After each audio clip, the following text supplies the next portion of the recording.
In this short video, I'm going to be showing you how to set vertical trim in Figma. Now, if you don't already know what vertical trim is, let's suppose you have this text right here. You can see this little gap of space right here. Sometimes that can be quite annoying, especially if you're trying to align elements perfectly. So let's suppose you want to perfectly align this square right here with the text. As you can see, it's very difficult to do unless you go all the way here and kind of like go down a bit and then kind of move it towards the left.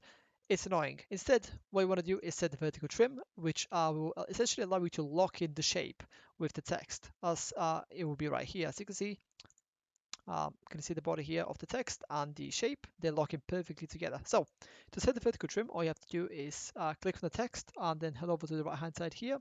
Click on the three dots, which are also known as type settings. Then head down here to vertical trim. As you can see, there's two settings. Currently it's on the standard one. Also pay attention to the little preview at the top, and then if you choose cap height to baseline, this basically reduces obviously the baseline of the line. So what you can do now is use this shape to align it, and as you can see, it perfectly aligns with the text very easy and very quickly.